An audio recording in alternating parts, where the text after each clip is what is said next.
Anti-Money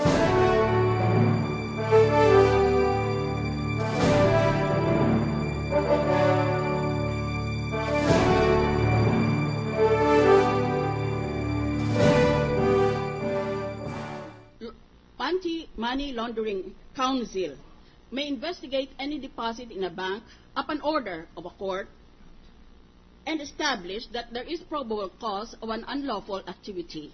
That is the provision of law. Now my question to you is, has this council made such an investigation into the bank deposits of the defendant? Answer, yes or no? No. That you know of? This council, no. No, not you. I mean, do you know if the Anti-Money Laundering Council has asked a court to examine the bank deposits of defendant? Because if it did not, then there is no probable cause. It seems very much like that. We are not aware of that, Your Honor. Okay. Now, answer this question. What is evidence on motion? Evidence on motion. Define. I will supply the answer. Evidence in motion is evidence that is not given inside the court. It is given outside the court. There are two lawyers there from each of the panels. There's a clerk of court from this court and a stenographer, and you ask exactly the same questions that you would ask in court, except that you don't take the time of the court by doing it in the courtroom but outside the courtroom. That is also called a deposition. Kaya, ang punto ko dito ay, ba't hindi ka mag-evidence on motion para matapos na ito? Question number 3. Under the doctrine of judicial precedent, kung mayroong kaso ang Korte Suprema, yung kaso na yan, pwedeng gagawing, how do you say, a compulsory. If there is one case decided by the Supreme Court, all other cases in a certain category must be decided in the same way as that case. That is called the doctrine of judicial precedent. Question, what is the determining criterion for the applicability of judicial precedent? That's very easy to answer. Well, the issues and the parties should be the same. That's right. Correct. A precedent is a judicial decision which contains inside itself a principle. Ang problema natin dito ay na you cite a case only for its ratio decidendi and not for its obiter dictum. What is the ratio decidendi of a case? That's the meat of the case. To all yes, that's the meat of the case as compared to obiter dictum. Me? It is the meat of the case. Is the ratio.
An exception. If you had cited a ratio decidendi, sasagot ng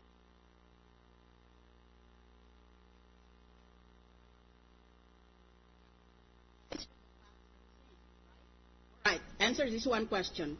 In the case of Salvacion, where the Supreme Court ruled that the foreign currency deposit could be scrutinized, what was the main offense charged?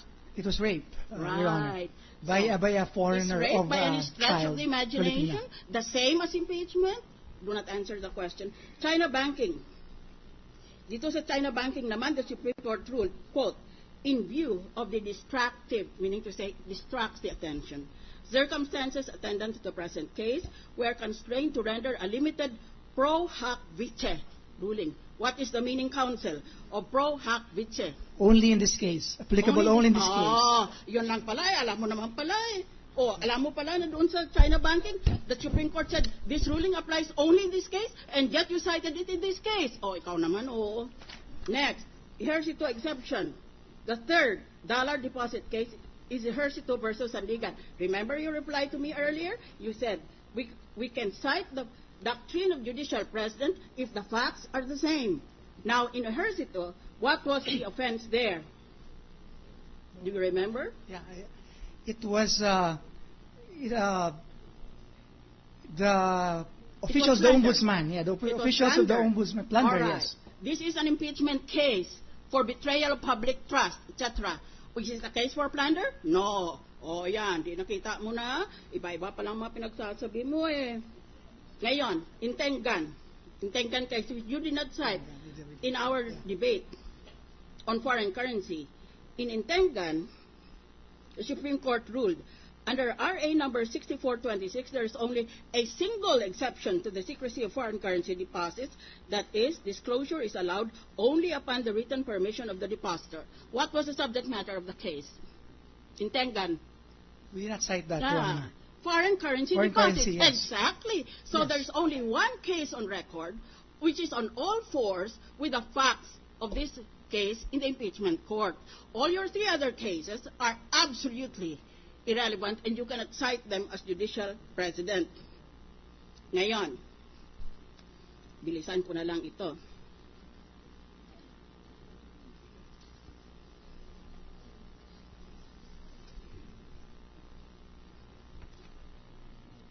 Ito.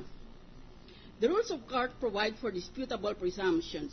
These are presumptions which are satisfactory if uncontradicted, but they may be contradicted and overcome by other evidence. That is why they are called disputable. The presumption is in favor of one party, but the other party might produce evidence, then the presumption no longer holds. One disputable presumption is that evidence willfully suppressed is evidence adverse, would be adverse if produced. According to a long line of cases, this presumption applies only if the suppression is an exercise of a privilege. In other words, if it does not lie within the discretion alone of the defendant, but is related to some national interest, then the presumption does not apply. For example, yung itong pagsasagot sa pagtatanong, kung wala siyang tinatago, ba't hindi niya ipalabas? Yan ang sagot sa batas. Because he's not allowed to do that by law. It doesn't fall exactly on his personal discretion alone. For example, it is reported that when one bank official testified against President Estrada in his impeachment case, her testimony was followed by massive withdrawals from her own bank.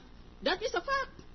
It is discussed sub rosa secretly by the banking community dahil takot na takot sila sa bank run. Yan ang nangyari. Merong isang opisyal pumunta dito, dinaldal niya lahat tungkol sa kaso ng akusado noon, kaya lahat ng depositors nila nag-withdraw.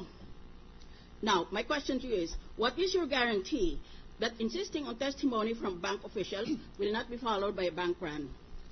Because this is impeachment, Your Honor. And we are only asking this because of the impeachment proceeding. And responding to the Chief Justice. In other words, you have no guarantee, right? Pwede mo ba garantiya na hindi ito ma-follow ng bank run pag pinilit natin umupo yung opisyal doon, hala, daldal siya ng daldal tungkol sa pera? With due respect, Your Honor, there are only few officials who are subject of impeachment. And our argument is that this should be one of the exceptions to this yun ang mahirap. foreign currency deposit. Yung exception na yan. Ngayon, nagmamadali lang kasi ako, pasensya ka na. Under the rules of evidence, a witness is entitled to certain rights. Hindi naman sukat umupo siya dyan, pwede mong gawin ang gusto mo. One of these is, quote, I'm quoting from the rules of court, not to give an answer which will tend to subject him to a penalty for an offense unless otherwise provided by law.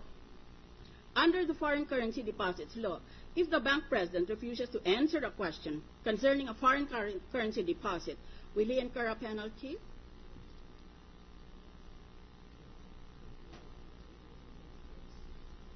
If there's a justifying circumstance, then he will not incur. You're temporizing. I give you a grade of 3. In UP, as you know, that means 3 warning. I pass you, but I warn you. Thank you. Question 7. On the one hand, the Paris Task Force of the International Anti-Money Laundering Treaty tries to pressure every government to open all its bank deposits to the public. Dahil yun ang kanilang mission in life to avoid people from hiding illegal wealth in bank deposits.